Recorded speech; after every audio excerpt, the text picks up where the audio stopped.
UP में अगले साल विधानसभा के चुनाव होने हैं और यहाँ चुनाव से पहले फ्री बीज स्कीम पर ज्यादा फोकस किया जा रहा है। खबर यह है कि यहाँ चुनाव से पहले योगी सरकार महिला वोट बैंक को साधने के लिए उनके बैंक खाते में आर्थिक सहायता की राशि दे सकती है। खबर है कि 50,000 रुपए की राशि उनके बैंक खाते में ट्रांसफर की जाएगी। जिस तरीके से बिहार में चुनाव से पहले जब तत्कालीन मुख्यमंत्री नीतीश कुमार थे तो उन्होंने महिलाओं के खातों में 10-10 हजार रुपए भेजे थे। अब यहाँ पे 3 किश्तों में महिलाओं के खातों में पैसे भेजे जाएंगे। बहरहाल इसी मुद्दे पर हम बातचीत करेंगे कि यूपी में चुनाव है, चुनाव से पहले ये जो फ्रीबीज स्कीम पर ज्यादा राजनीतिक पार्टियां फोकस कर रही है, क्योंकि इसी बीच अखिलेश यादव का भी स्टेटमेंट आया है कि वो भी महिलाओं के खातों में 40,000 रुपए ट्रांसफर करेंगे। रोहित, ये जो खबर चल रही है मीडिया रिपोर्ट्स के हवाले जो खबरें आ रही हैं कि योगी सरकार जिस तरीके से बिहार में, असम में, महाराष्ट्र में भाजपा की सरकार महिलाओं के खातों में पैसे ट्रांसफर की थी, वो चीज यहाँ भी देखने को मिलेगा। देखिए, ये कोई नई बात नहीं है यूपी की पॉलिटिक्स में या फिर देश की भी पॉलिटिक्स में। महिलाओं को लेकर बहुत सारी चीज़ें, योजनाएं और ख़ासकर ये जो डायरेक्ट कैश ट्रांसफ़र वाला मामला है, डायरेक्ट रकम भेजना उनके खाता में, ये बीते दिनों राजनीति ने अपना ट्रेंड बदला है। चाहे वो दिल्ली हो, चाहे पश्चिम बंगाल हो, चाहे झारखंड हो, चाहे यूपी हो। आप देखिए कि झारखंड में हेमंत सोरेन की जीत का बहुत बड़ा फैक्टर माना जाता है मैया सम्मान योजना, जो एक खास राशि दी जाती है महिलाओं के खाते में। फिर उसी तरीके से आप एमपी में देख लीजिए, जब शिवराज सिंह चौहान मुख्यमंत्री थे तो वहाँ पे उन्होंने लाडली योजना, और उनकी भी चुनावी जीत में बहुत बड़ा फैक्टर माना जाता है। बिहार का आपने जिक्र ही किया, बिहार में किस तरह से तत्कालीन मुख्यमंत्री नीतीश कुमार ने वो ट्रांसफ़र। तो यूपी में योगी आदित्यनाथ की सरकार वही एक क्या बोलेंगे, मतलब चुनाव में जो है एक सरप्लस चीज़ ढूंढने की कोशिश कर रही है। देखिए क्या है ना कि एक लंबे समय तक यूपी की पॉलिटिक्स ऐसे रही है कि बहुत लंबे समय तक किसी को कुर्सी पर देखना नहीं चाहती है। वहाँ का जो वोट पैटर्न रहा है, बहुत लंबे समय तक नहीं कोई रहा है इस तरीके से। तो एक एंटी इनकम्बेंसी का भी फैक्टर है, तो कुछ तो नया चाहिए होगा ऑफ़र करने के लिए पॉलिटिशियन को, कि हम क्या नया। अभी तक यूपी फ्रीबीज के मामले में बहुत कमज़ोर रहा कि किसी के अकाउंट में। ये तो देखिए नरेंद्र मोदी की केंद्र सरकार ने जब किसानों के खाते में कुछ 2,000 रुपये भेजने शुरू किए, उसके बाद से ये चीज़ें जो है शुरू हो गई थी, लेकिन वो केंद्र की तरफ से ही थी। ये पहला मामला इस तरीके के, देखिए पेंशन बोल के आप दे सकते हैं, विधवा पेंशन है, विकलांग पेंशन है, सॉरी दिव्यांग दिव्यांग बोलते हैं हम उसको सरकारी भाषा में, तो मैं भी दिव्यांग ही बोलूँगा। उसके बाद से आपके पास वृद्धा वृद्धा पेंशन पेंशन। है। उसके बाद तमाम चीज़ें चल रही थी पेंशन की शक्ल में, लेकिन ऐसा नहीं था बिना कारण पैसे देने वाला, जो एक नया ट्रेंड चल पड़ा है कि मतलब आपको क्या ज़रूरत। देखिए एक ठीक बात है, हर हर व्यक्ति को, हर गरीब व्यक्ति को ज़रूरत होती है पैसे की, लेकिन कोई स्पेसिफिक ज़रूरत, जैसे हम दिव्यांगों को क्यों पैसा देते हैं कि भाई वो कुछ कर पाने में अक्षम है, या फिर आप विधवा महिलाओं को क्यों पैसे देते हैं, क्योंकि भाई उनके लिए एक अमाउंट रहेगा, तो उनका आर्थिक जो है रूप से आर्थिक मजबूत रूप होगा। से उनको एक सहारा मिल जाएगा, जो सहारा उनसे छिन चुका है। तो अलग अलग चीज़ अब वृद्धों को हम पेंशन क्यों देते हैं, क्योंकि बुढ़ापे में कई बार होता है कि भैया आदमी काम कर पाने में अक्षम हो जाता है। तो तमाम चीज़ें ऐसी हैं कि, लेकिन ये जो योजनाएं अभी चल पड़ी हैं, चाहे झारखंड की मैया सम्मान योजना हो, उधर लाडली मुख्यमंत्री योजना, शायद यही नाम है, मतलब नाम में थोड़ा हेर फेर हो सकता है। उसके बाद से उधर बिहार में भी चला। उसके बाद आप देख लीजिए दिल्ली में भी अरविंद केजरीवाल की सरकार तमाम योजनाएं, मेट्रो ही फ्री कर दिया था उन्होंने तो महिलाओं के लिए। तो ये बिना कारण वाली बात है। तो ये चुनाव में थोड़ा सा एक, कहते हैं ना कि एक सीढ़ी ऊपर चढ़ जाएं हम किसी अपने अपोनेंट से। अब देखिए इस पे दिलचस्प ये है कि ये अब तक केमिस्ट्री में जैसे नहीं होता है, फॉर्मूला बनता है कि दो केमिकल्स मिलके एक नया केमिकल तैयार करते हैं, तो ये वही खेल है कि ये फार्मूला अब तक सियासत में, भारत की सियासी ज़मीन में बड़ा उपजाऊ रहा है। जो इस फार्मूले से जो खाद बनती है, वो किसी भी पार्टी के जो पेड़, पार्टी ने जो पेड़ लगाया है ना, उसको बड़ा ज़्यादा संबल मिलता है, बहुत तेज़ उसकी ग्रोथ होती है।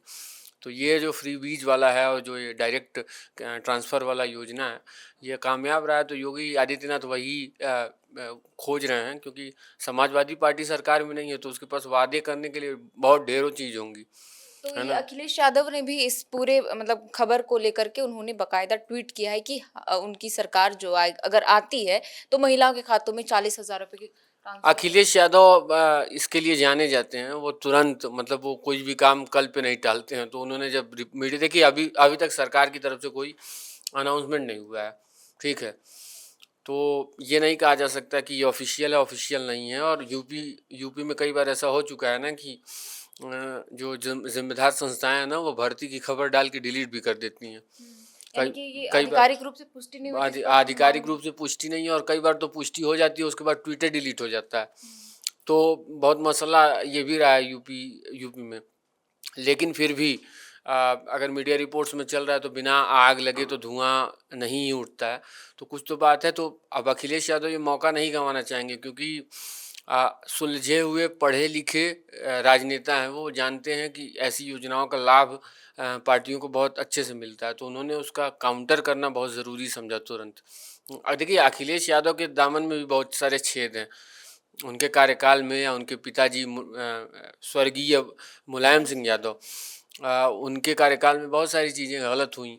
और सेम एज योगी आदित्यनाथ के भी बारे में कहा जा सकता है। तमाम चीज़ें हैं जिस पर वो घेर रहे हैं, घेरे जा रहे हैं।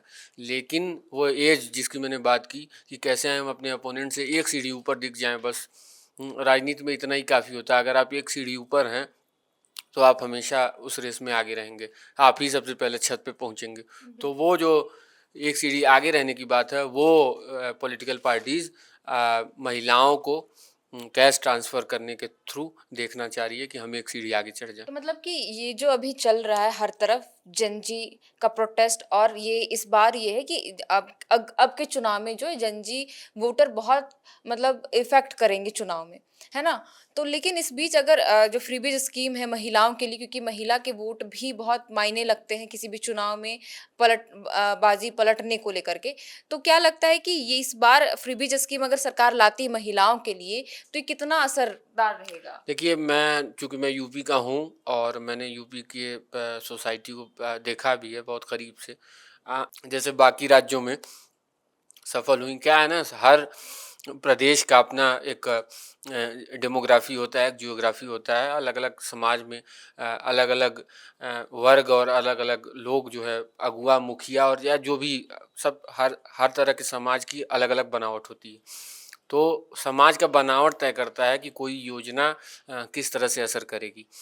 आप अगर झारखंड को देखेंगी एक बार के लिए, या एमपी को देखेंगी, वहाँ पे एक ऐसी बड़ी आबादी है जहाँ पे महिलाओं का अपने परिवारों में पर्याप्त दखल है, उनकी बात सुनी जाती है। लेकिन आप यूपी के बारे में ये नहीं कह सकती हैं। यूपी में मैंने ऐसे तमाम घर देखे हैं जहाँ पे ग्राउंड रिपोर्ट के दौरान मैंने तमाम महिलाओं को ये कहते हुए सुना है कि जहाँ कहते हैं पिता या जहाँ मेरे पति कहते हैं, वहाँ हम वो वोट दे देते हैं, है ना? और ये ऐसा नहीं है कि ये केवल एक यूपी के एक हिस्से की बात है, ये बहुत सारे हिस्सों की बात है। मतलब आप उधर जाइए, पूर्वांचल में जाइए या इधर आ जाइए पश्चिमी यूपी में।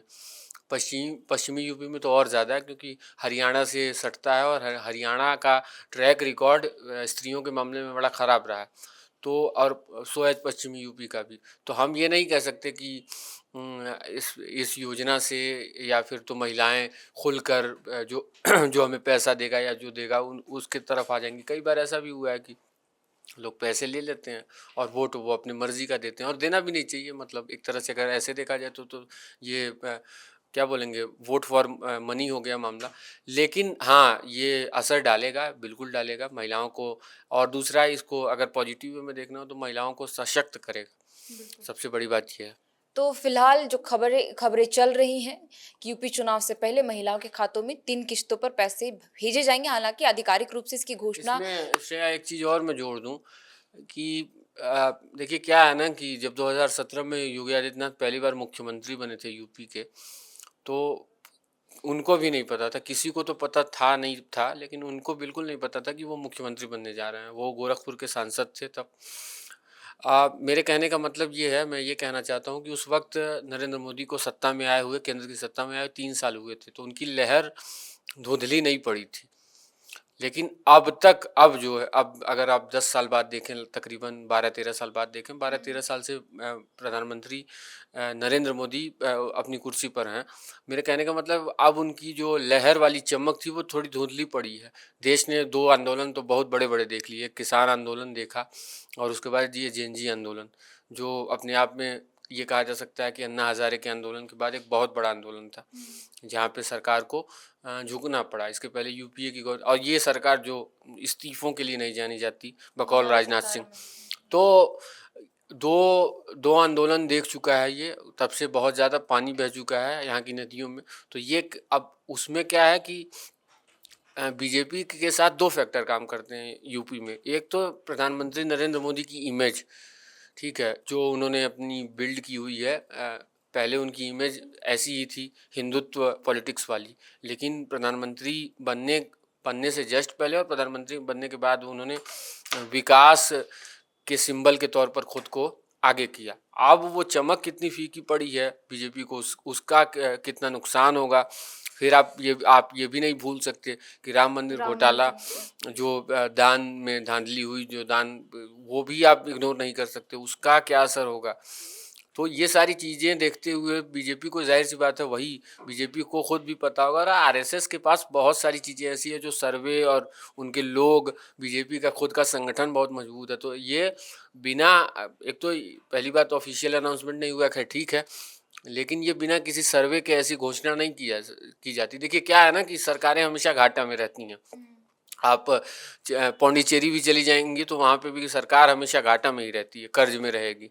तो अब कर्ज के बीच में अगर किसी को, अच्छा, सरकार को अगर ज़रूरत ना पड़े, मुझे नहीं लगता वो आम आदमी के बारे में सोचेगी। अगर ये पता चल जाए कि ये तो हमें वोट करने ही वाले हैं, तो क्यों कोई किसी के खाते में 3,000-4,000 भेजेगा, वो भी बिना किसी कारण के। तो जाहिर सी बात है, ये कुछ सर्वे भी है जहाँ पे लग रहा है कि फला पॉलिटिकल पार्टी फला कमज़ोर भी पड़ रही है, और बिल्कुल इस ये चुनाव बहुत दिलचस्प होने लेकिन वाला है। ऐसा पहली दफा हो रहा है जब योगी सरकार फ्रीवेज स्कीम महिलाओं को वोट बैंक साथ यूपी देगी। की इतिहास में ही शायद ये इस तरह का अनोखा ऐलान होगा, अगर ये ऑफिशियल होता है तो, क्योंकि यूपी कभी इस पैटर्न में वोट नहीं करता रहा है।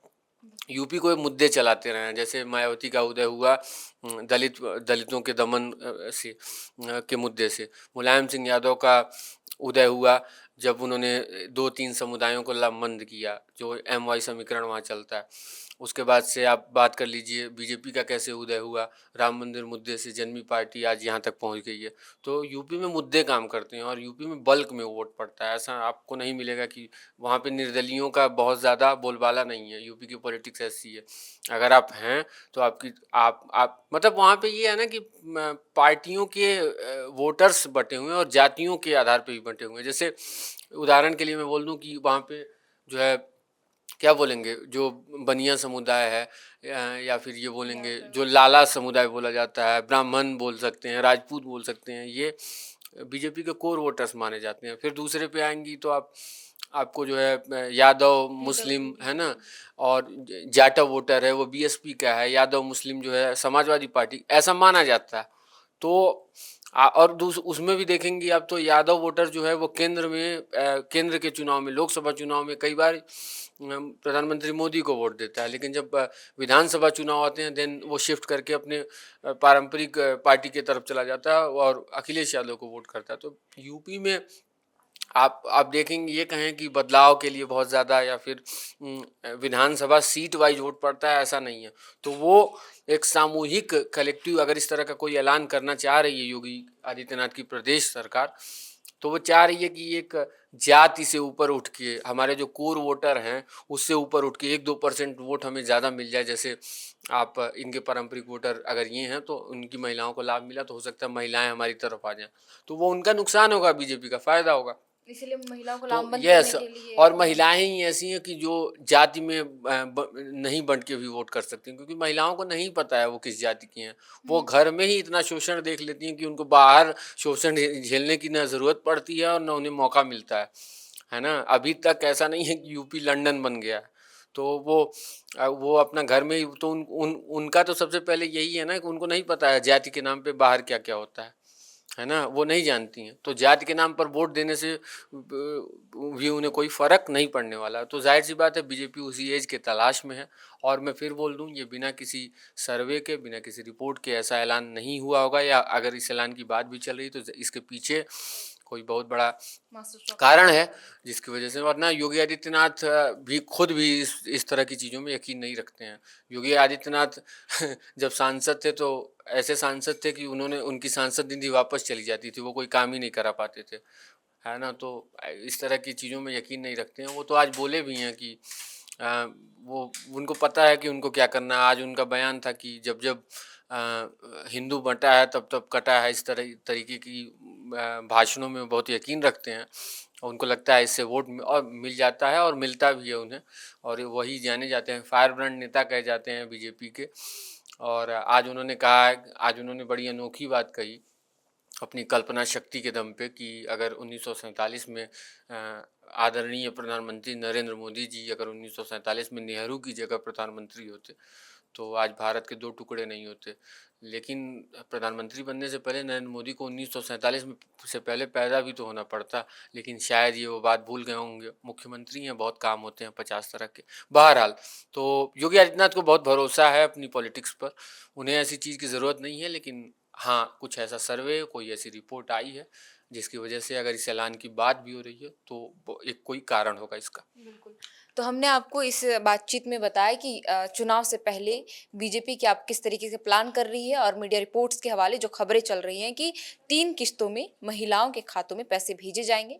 पहली किस्त में 20,000, फिर अगर भाजपा चुनाव जीतकर सरकार दोबारा से बनाती है तो फिर 2-2 किस्तों में, मतलब एक-एक बार में 10-10 हज़ार रुपये उनके खाते में भेजे जाएंगे। बहरहाल, यूपी चुनाव से जुड़ा जो भी नया अपडेट आएगा या कुछ भी वैसी खबरें आएंगी, हम कोशिश करेंगे कि एयर नाउ के कैमरे पर हम आपको वो चीज़ें आप तक पहुंचाएं। तो फिलहाल के लिए इस वीडियो में इतना ही। आप देख रहे थे एयर नाउ। इस पूरे बातचीत में हमारे साथ शामिल थे रोहित, और कैमरे के पीछे मौजूद है अभिषेक। बहुत बहुत शुक्रिया। FRP pressure vessels are made using fiber reinforced plastic, a powerful combination of high strength glass fibers and corrosion resistant resin. At Duraplast, we manufacture these vessels using advanced filament winding technology. Layer by layer, resin-coated glass fibers are precisely wound over a rotating mold, creating a structure that is lightweight, high strength, and built to handle pressure. The result? Superior corrosion resistance, longer lifespan, lower maintenance costs for industries that demand performance without compromise. For customized FRP pressure vessel solutions,